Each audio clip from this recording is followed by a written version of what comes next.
Hello and welcome back to TUTV. I'm Anderson Bell. And I'm Andres Lynch. We have an exciting show this week with updates on road work projects near campus. But first, let's get a short recap of this week's headlines.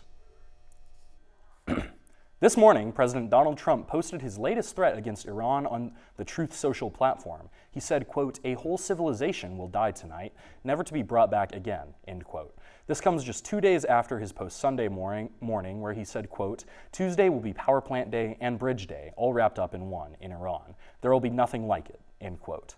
Following this morning's post, several members of Congress have called for the 25th Amendment to be invoked, including Representatives Rashida Tlaib, Ro Khanna, and Maxwell Frost, and Senator Ed Markey. The 25th Amendment was ratified in 1967. Section 4 grants the Vice President and Cabinet the authority to remove the President from office if they deem him incapacitated or otherwise unable to fulfill his duties. It is unlikely this power will be invoked, as Vice President J.D. Vance has stood firmly in support of the President's actions in Iran. Trump clarified in another post on Sunday that the deadline for Iran to prevent extreme military action is 8 p.m. Eastern Time or 7 p.m. here in Tulsa.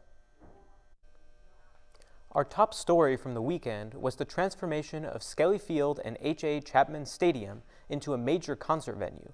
Country music star Zach Bryan was scheduled to perform Friday and Saturday night, with the bluegrass band Trampled by Turtles and J.C. Carroll opening. Unfortunately, Oklahoma's spring weather caused some significant disruptions. For more, we go to TUTV reporter Michael Searles. Last week, TU campus closed roads and shuttered parking lots in anticipation for Zach Bryan's concert on Skelly Field in Chapman Stadium. However, around 2 p.m., TU and Bryan collectively announced that Friday's concert was canceled due to severe weather, which included a risk of thunderstorms and 70-mile-per-hour wind gusts. Less than 2 hours before, the commuter lot at Gary Place and McFarland Library lot went offline to accommodate concert attendees. Students with valid permits had to move their car, often to a different campus residential lot. I had to move my car out of Hardesty into the Norman Village lot. I live in Brown lot, so the refugees who got kicked out moved over to mine. Friday's changes added to earlier closures of La Fortune and Maybe East parking lots for show equipment and tech crew. While all students felt the effects of these parking changes, reactions were mixed. Going to class, I've been affected a little bit, but nothing you can't handle. It's kind of silly to make people move cars where they live. Friday night's cancellation led to a fire sale that sold out Saturday's event by 6 p.m., although both nights had previously struggled to move tickets. Automatic refunds should be issued within 15 business days by the TU ticket office. Director of Athletics, Justin Moore, said they would not have final revenue tallies for, quote, a couple of weeks, but commented positively regarding the weekend's outcome. Doors opened at 5 p.m. Saturday, but the general admission crowd lined down 8th Street and around Mayo Village even by 6:45 p.m. For TUTV, I'm Michael Searles.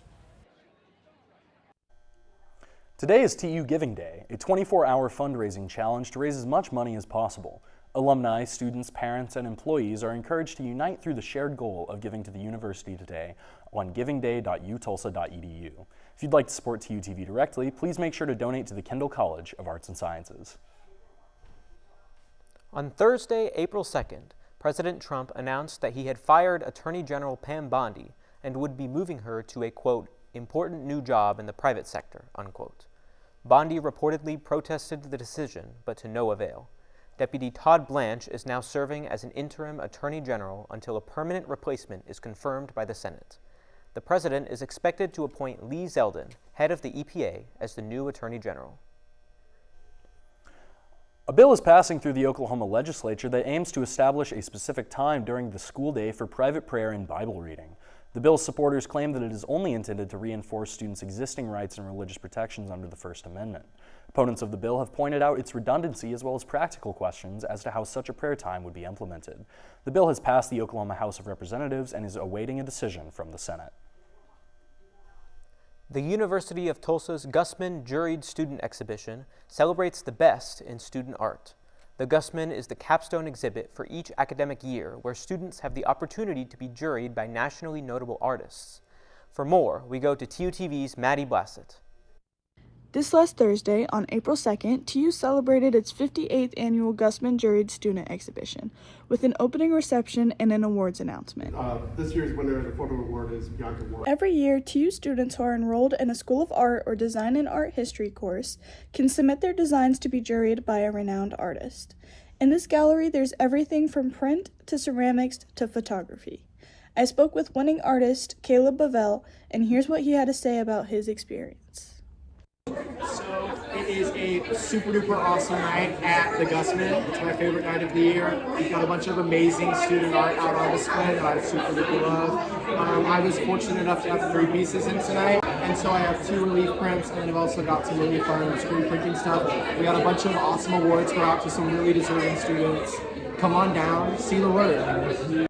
This exhibit is open to the public in Philip Hall's Alexander Hogg Gallery on weekdays from 9 a.m. to 4:30 p.m. It'll be up and running until April 23rd. For TUTV, I'm Maddie Blassett. Well, Anderson, I know you went to the Zach Bryan concert. How was it? I did, yeah. My parents came up from Edmond, and we made a day out of it. It was a great time. I didn't stay for the whole set. I watched some of it from across campus. I got to see the fireworks from around Harwell Field. Really loved the Trampled by Turtles performance. Really felt the energy in Zach Bryan as well. J.C. Carroll was incredible as well. He's gained a new fan, but it was a great time. Almost worth the parking closures. Not sure if it exactly is yet, but it was a great time. Glad that campus could do something like this. But still to come, more info on campus events. But first, we go to Carter Reed for this week's weather forecast. Hi, and welcome back to TUTV Weather. Looking ahead at the week to come, we expect a fairly calm pattern to persist through the next few days with clear skies and warm temperatures. A pattern shift is expected, however, as we approach this weekend. Dominant southwesterly winds will persist throughout the weekend, allowing ample moisture advection up from the Gulf of Mexico. A series of embedded shortwave troughs will provide the impetus for 2 rounds of storms, one on Friday, followed by another on Saturday. Sunday will see the third with the ejection of an upper-level trough across the southern plains, bringing with it the risk of all modes of severe weather, including tornadoes and strong winds. Now, we are looking about 5 days out here, so there is always a chance that we see a little bit of a shift here in that risk area, but that is roughly what we're looking at right now. Taking a look now at our 7-day forecast, sunny skies are going to continue through Thursday with temperatures lingering around the upper 70s. Friday will see our first wave of storms, starting off our pattern of severe weather expected to last through the weekend. Temperatures will be sticking around 80 degrees, cooling slightly into next Tuesday as we wrap up that round of storms. I'm Carter Reed, and this has been your TUTV Weather. Thank you, Carter, and welcome back to TUTV. I'm Reese Wood. And I'm Luke Montemayor. The president of TU's Interfraternity Council joins us later to talk about upcoming Greek life events. But first, let's check out the latest in campus news and events. The Zach Bryan concert isn't the only thing affecting TU drivers this semester. Since January, multiple roads in and around campus have been under construction. Much of 5th Street was closed in February to repair waterline infrastructure affecting U.S. South apartments. A few weeks ago, the road reopened with a fresh layer of smooth black pavement. However, U.S. South residents will continue experiencing disruptions.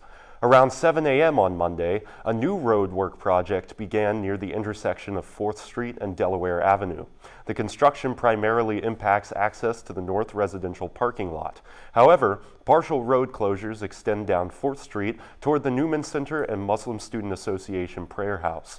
The street's eastbound exit onto Harvard Avenue remains closed, so Brown Village residents and law students can expect continued travel disruptions. Initially billed as a 9-month project, all campus road work is expected to wrap up by fall of 2026. While campus roads remain shrouded in orange cones, a different construction project has finally concluded its work. TUTV's Michael Searles brings us more. For over a year and a half, TU students have navigated the cones and barricades covering East 11th Street. After much wait, the road is now fully open. Remnants of the construction project remain on the sidewalk, but the fresh pavement is fully accessible in both directions, with left turn pockets in the middle. Although the space is provided, a bicycle lane and crosswalks are not yet painted. The road is part of the historic Route 66 and is a key access point for TU's South Tucker entrance, as well as food outlets like Taco Bell Burger King, and Chicken and the Wolf. Students are thankful that TU's portion of the historic Route 66 is finally back to normal, and hope that completion of the rest of campus construction is right around the corner. For TUTV, I'm Michael Searles. UTulsa's job placement guarantee is now widely accessible. Beginning on April 1st, anyone who maintained continuous enrollment with a 3.0 GPA by graduation is automatically eligible. Students no longer need to complete the additional program assignments, even if already enrolled. The JPG Harvey course closed on Friday, April 3rd, but students can contact Kane Careers or email jpg@utulsa.edu with any questions. The Job Placement Guarantee grants a free semester for any TU graduate program if a student does not find a job or graduate school within 6 months of graduation. For a full list of conditions and requirements, visit the FAQs page in Handshake or make an appointment with Kane Careers. Last week in the 101 Archer Building, the University of Tulsa's Media Studies and Communication Department inducted Justin Hathaway into its Communications Hall of Fame. Hathaway is the first new member since 2017. Graduating from UTulsa in 1998 with a BA in Mass Communications, Hathaway's sports Emmy-winning career has taken him from the Tulsa World to New England Sports Network to NBC Sports Bay Area. Today, he is the Vice President of Content at the Chicago Cubs-focused Marquee Sports Network, but it all started here on TUTV. Hi, TU sports fans. This is Justin Hathaway with your TUTV Sports Calendar. The football team will be home this week at Skelly Stadium to play the University of Nevada, Las Vegas Running Rebels, October 15th at 6 p.m. Be sure to get your tickets. Call 631-GO-TU for ticket information. For TUTV Sports, I'm Justin Hathaway. On April 8th, the Student Government Organization will celebrate the Student Organization Awards from 6 to 7 p.m. in the Great Hall A to honor outstanding student organizations and leaders. Snacks and beverages will be provided, but attendance is limited to RSVP members from nominated organizations. This Saturday, from 8 a.m. to 12 p.m., Best Buddies is hosting a friendship walk starting at the Reynolds Center as a part of their fundraiser to support people with intellectual and developmental disabilities. This walk at UTulsa is one of 80 events happening around the world through Best Buddy programs and at schools, workplaces, and communities. The Lorton Performance Center is alight this week in an extravaganza of film, music, and theater. On Wednesday, the Tulsa Symphony Orchestra will perform at the Meinig Recital Hall. TU students and community members are invited to watch these professional musicians play in a relaxed, informal setting. The concert begins at 7:30 p.m. and you can get free tickets at tulsasymphony.org. On Friday, April 10th, join TU film majors in Gussman Auditorium for the annual Spring Film Festival. The show starts at 7 p.m. and is free for all audiences, featuring personal work and class projects produced exclusively by TU students. TU Theater Union is hosting their first ever spring musical, the 25th annual Putnam County Spelling Bee. Visit the Lorton Performance Center for opening night on April 11th at 7:30 p.m. or catch the midday show at 2 p.m. on April 12th. Tickets are free for TU students and staff and $5 for general audiences. Tickets can be bought online via QR codes on the posters or on tinyurl.com/TU-tickets or with cash the day of. So the musical sounds very exciting. I know that you are actually in the musical, so would you mind telling us a little bit more about it? Yeah, absolutely. So the musical, as the title implies, is about a spelling bee. The main cast of 6 characters are all children participating in the spelling bee. And I play the comfort counselor who is an ex-convict that is serving his community service time, comforting the eliminated spellers. So I sing a couple songs in there, but the entire cast is TU students, the entire crew also comprised of TU students, and even the band. There will be a live band, and it's all comprised of TU students as well. So it's really a labor of love and just passion for theater. It's really amazing what we've pulled off here, and I'm super excited for it to open. I think it's going to be a great time. Still to come, our weekly Music Minute. But first, let's hear from Chris Tryon, president of the Interfraternity Council. We'll be back after this. Hello,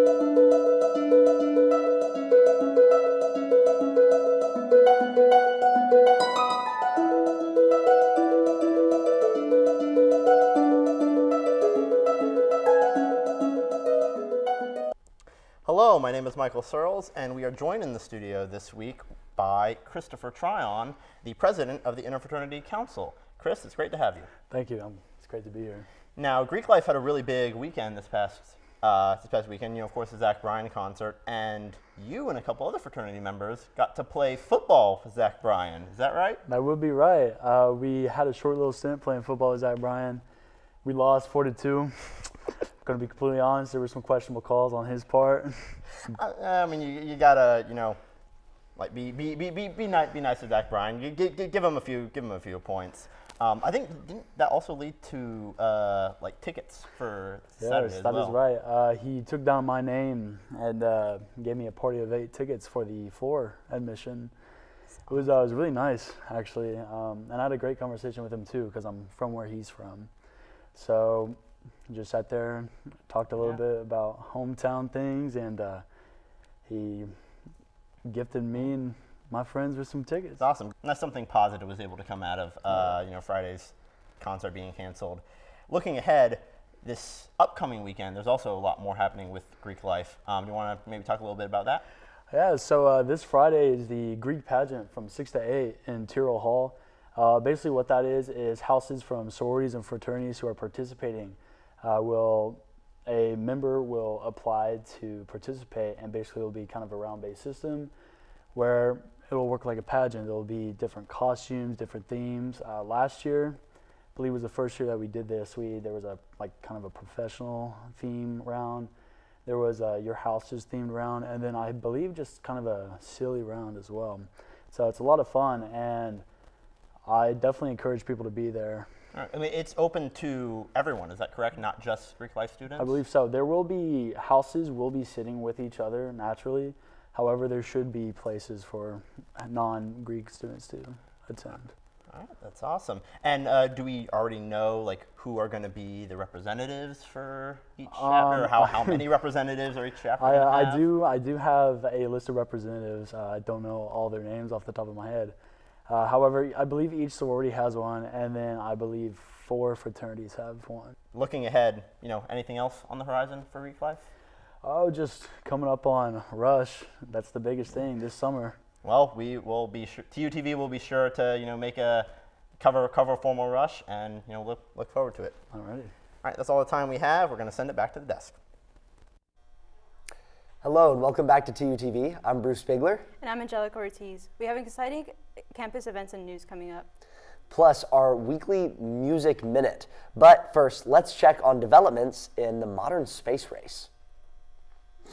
Last Wednesday, NASA launched its second of 4 Artemis missions with 4 astronauts aboard to travel a record distance away from the Earth.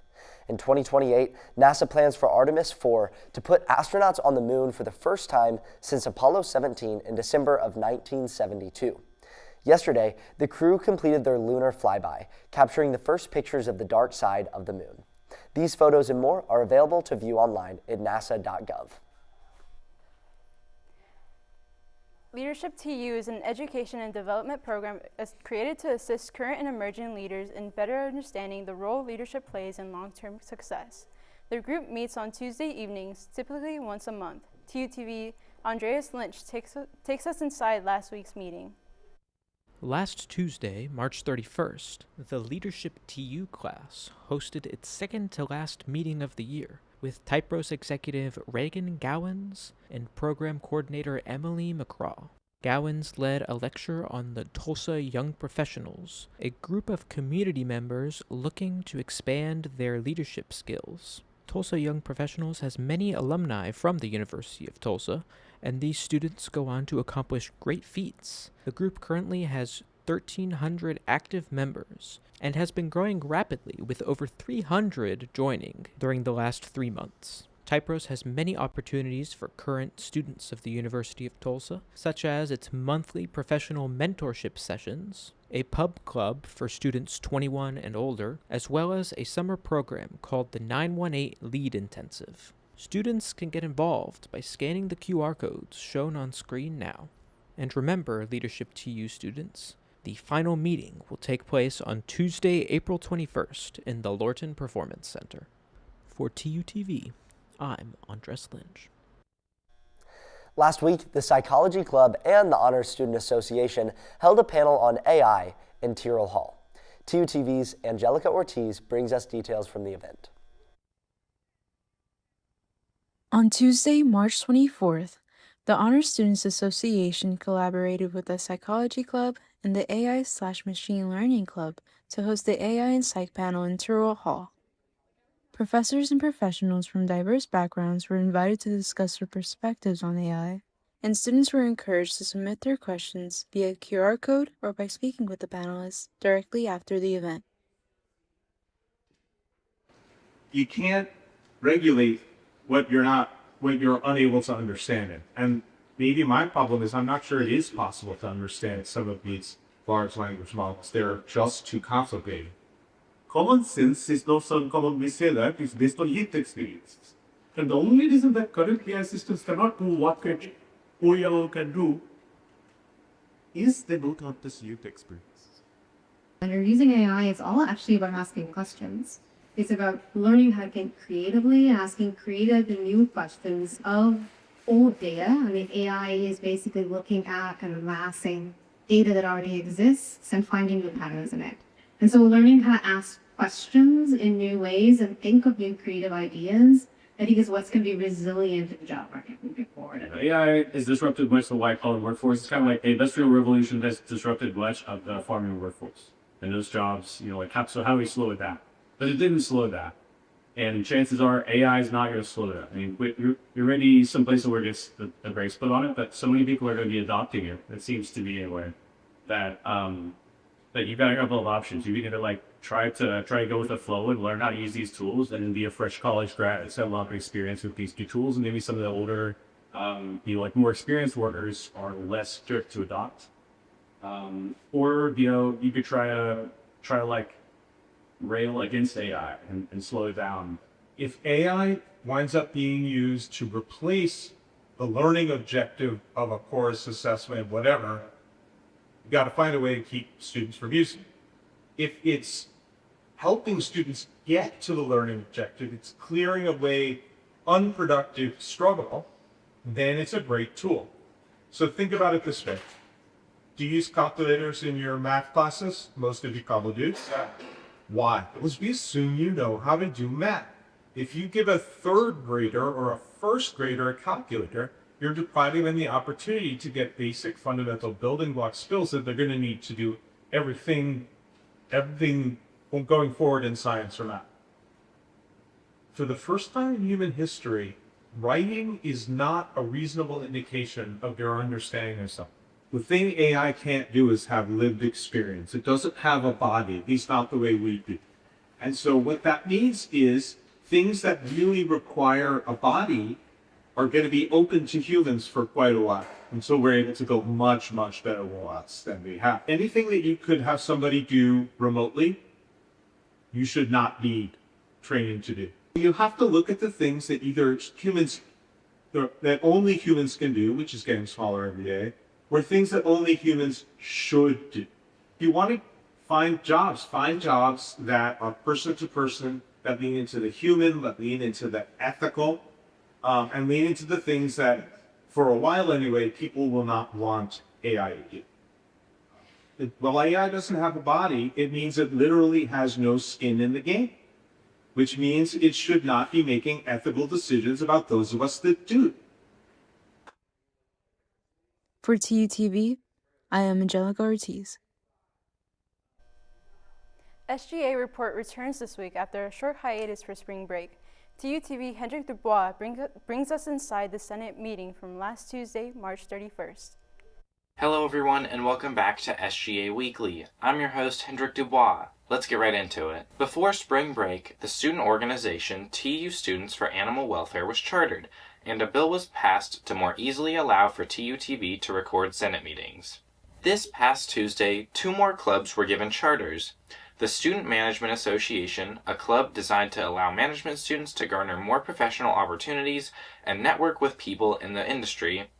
And the Historical Armed Martial Arts Club was also chartered, a club designed to give people interested in historical martial arts and other related craft like blacksmithing and sewing a place to connect with each other and practice this discipline. SGA cabinet applications are open through April 7th. If you want to help with this new SGA administration, be sure to apply. That's all for now, folks. Tune in next week for the next SGA update. For TUTV, I'm Hendrik Dubois. Here at TUTV, we're a bunch of talking heads drenched in studio light. Hopefully, we remain in the light as Anderson delivers his Music Minute. Thanks, Bruce. And today's album is Remain in Light by the Talking Heads. Released in 1980, this was the band's fourth studio album and is considered by many to be their best. In fact, many have referred to it as their magnum opus. This album was heavily influenced by funk and African polyrhythms, specifically the artist Fela Kuti, a Nigerian Afrobeat innovator, one of the founders of the genre. The Talking Heads took a lot of influence from him, and producer Brian Eno was very instrumental in driving them towards a more complex style. The songs were in fact so complex that when they were performed live, the band had to be expanded from 4 members to 10. And that's not even to mention David Byrne's eclectic stage presence, which can be seen in a lot of live recordings. Matching his stage presence, Byrne's writing is also very unique, taking on a almost stream of consciousness form. My favorites on the album are Cross-Eyed and Painless. It's got a funky guitar, biting vocals, and overall just a very catchy, good song. Once in a Lifetime also is catchy. It's very popular for a reason. Its fun lyrics were mostly improvised, and David Byrne specifically tried to capture the style of a televangelist in his speaking. And then finally, last but not least, Seen and Not Seen. It's more of a poetic spoken word piece over, again, a complex instrumental beat, but it's very thought-provoking, very good. Overall, this is a spectacular album. It's a great starting place for anybody that wants to get into the Talking Heads, and I would give it overall a 9.1 out of 10. Well, that sounds like a pretty good album, but I heard that you were in SGA. Do you maybe have any exciting events coming up? Yeah, for sure. One thing that's really exciting that student government worked to put on alongside chaos and administration this past weekend was we took a bus out to the men's basketball National Invitational Tournament Championship on Sunday. And so a group of about 50 students got to go out and cheer on our men's basketball team. Unfortunately, we lost the game in overtime, but we had an incredible 30-point comeback or something, and we're leading with 7 seconds on the clock. So it was very, very cool to be there, to be in the atmosphere of that basketball game, to cheer on TU. So student government had a neat opportunity to make that happen, and we're looking forward to continuing to make things like that happen over the next year. Yeah, that sounds really exciting. Wow. But thank you for watching TUTV this week. We'll see you next Tuesday.